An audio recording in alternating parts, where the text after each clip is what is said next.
was a clip from the show New York, New York. The Broadway musical received a whopping 9 nominations for this Sunday's Tony Awards. That includes Best Musical, which is one of the show's top honors. And the other nominees for that include & Juliet, Kimberly Akimbo, Shucked, and Some Like It Hot.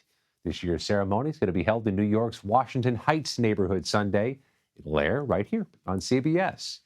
Dave Carlin joins us now to set the stage. He's a reporter from our New York station, the powerhouse, WCBS. Dave, this event, Scott.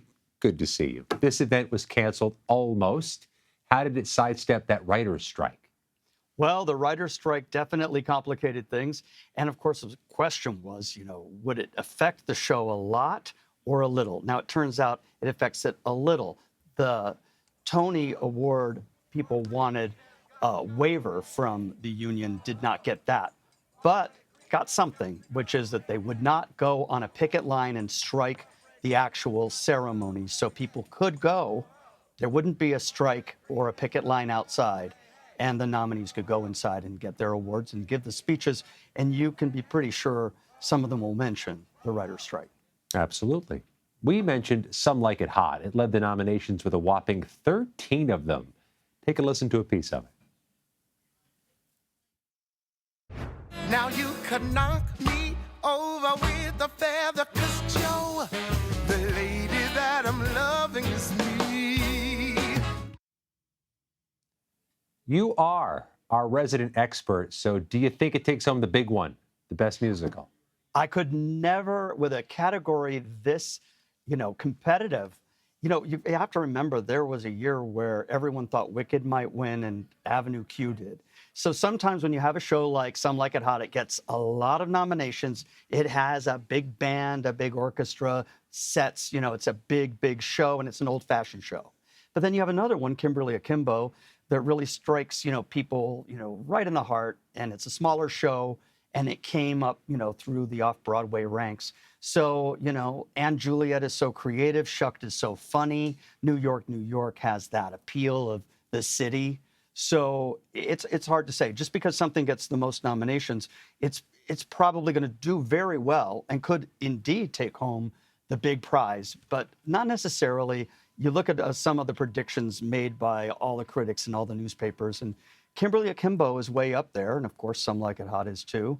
And we'll see what happens June 11th. Since those questions are so hard to answer, let me ask you a similar question. Who are the favorites for Best Actor and Best Actress in a play or musical?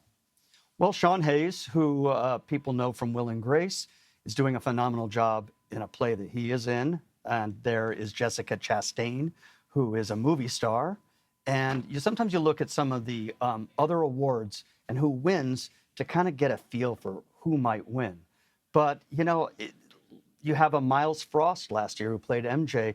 You have Lorna Courtney this year in & Juliet. Definitely A Star is Born. So sometimes you look at who's favored to win. Jodie Comer, someone you might know, in Killing Eve, and is in a one-woman play, and phenomenal in that. There are so many fantastic performances, and this year is very competitive. If you think Broadway came limping back from COVID and the pandemic, not at all. In fact, these shows have big orchestras, they have big stars, they have big budgets, and they touch on almost every kind of topic. And there's something for everyone on Broadway. We always say that. I don't know that it's ever been more true now, that you'll find something that you really love, many things you'd really love, and it all comes down to a matter of taste. And the voters, obviously have their favorites, and I think it's a very tough competitive race in a lot of the categories this year. Any underdog you're watching, a long shot you're watching?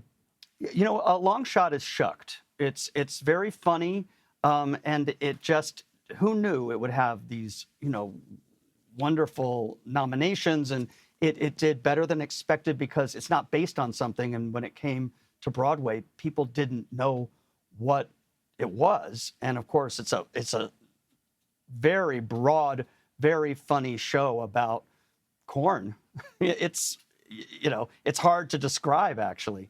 And so, it's just, there are these shows that you root for because you see them and you realize, in the play category, you have Ain't No Mo, Fat Ham. These are not shows that you immediately know what they are. And, Kimberly Akimbo, again, to mention that show again, it's about, a 15-year-old girl with a pretend, a fictional age disease where she is played by Victoria Clark, who is in her 60s. And that show just, is definitely a critic's pick and a critical hit. And a lot of people are going back to that one again and again. So It's gonna be it's fun. an exciting time. It'll be fun to watch because you'll see so many celebrities you'll see some of them win Tonys and you'll see some newcomers.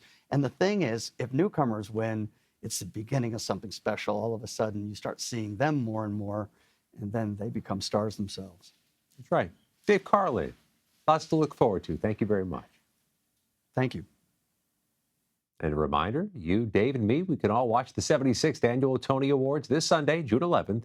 The event airs live on CBS and streams on Paramount Plus, 8 p.m. Eastern.